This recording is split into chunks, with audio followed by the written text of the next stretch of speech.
Talks between authorities and armed groups in the northwest have taken another turn, with a notorious bandit leader releasing dozens of captives in Katsina State.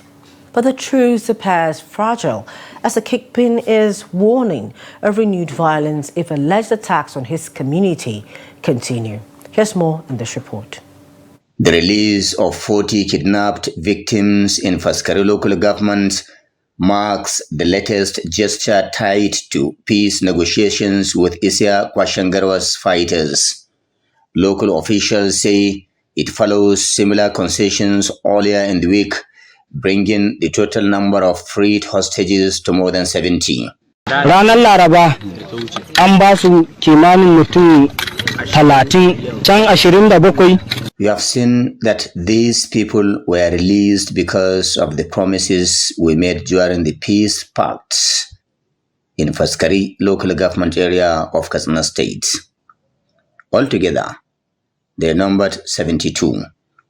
We were neither threatened nor overpowered before we released them. We released them because of the promises we made. Alƙawalin nan da aka ɗauka shi ya sanya aka bada su.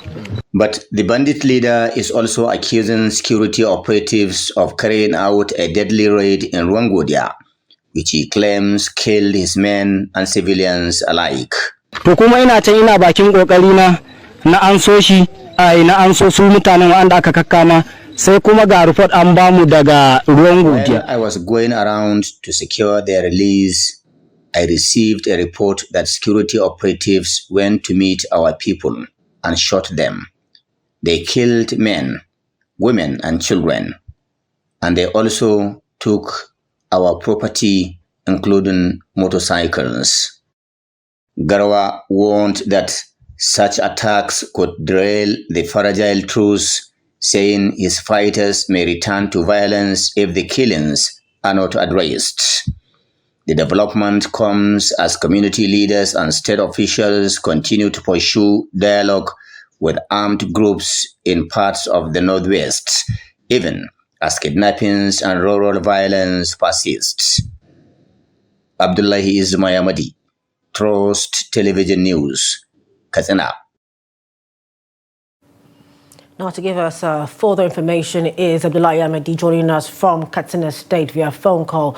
Good evening, Yamadi. Thank you for joining us on News Hour tonight. Thank you, Chiamaka. Thank you for having me. All right, Yamadi. So the bandit leader from that video is saying about the military coming to attack his people. Has there been any information to agree or confirm this from the government side?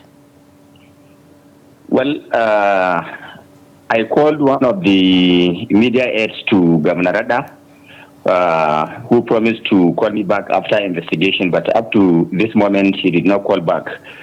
But reliably from from our sources in the community, that is Rwangodia, they confirmed the attack, alleging that military personnel from Mabai village in Kankara local government attacked their community on Friday, killing 3 people, including 1 young girl, and 1 person sustained gunshot wound who is now receiving medical attention at a hospital in Puntua. They alleged that the suspected military personnel who came with armored personnel carrier APC looted their shops, where they carted away properties follows similar of thousands of naira, and then they went away with 9 motorcycles.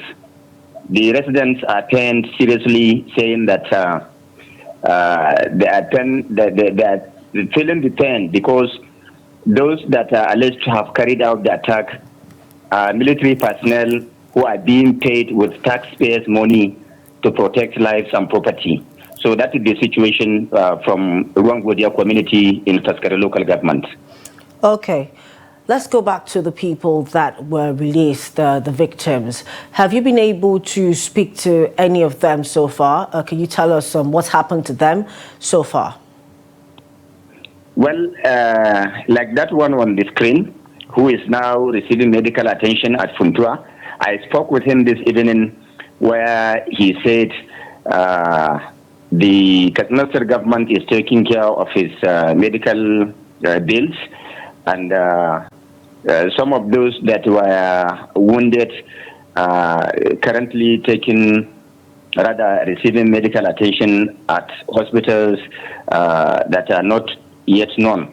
But he confirmed that the military personnel attacked the village in a broad daylight, where they shoot and killed some of them, and some of them sustained gunshot wounds. At the moment, they are receiving medical attention. Okay, Yemadi? Yes? I'm speaking about the released victims that from the bandit leader. Have you been able to speak to any of them? Well, I spoke with two women who said they had been reunited with their families. Okay. And they were not asked to pay any ransom. They were voluntarily released without any pressure from any security personnel or security officials. And then the bandit Kingpin, that Garwa, like you rightly heard, he said they were released voluntarily without any pressure from any quota. And they also confirmed that the bandit Kingpin asked some of his foot soldiers to escort them to the main road, where they were received by their family members. Okay, so they've not been maybe taken to the hospital to take a look at them to see that everything is fine by them, by government agencies? Well, you know, it all happened on Friday. Okay. Precisely yesterday, they were received by Faskari local government officials. They were taken to hospital. After the checks, medical checks, they were released, and of course they were discharged. They were discharged and reunited with their families. Okay. All right. Thank you so much, Abdullah Yamidi, for your update on the situation in Katsina State. Thank you most sincerely, Chiamaka.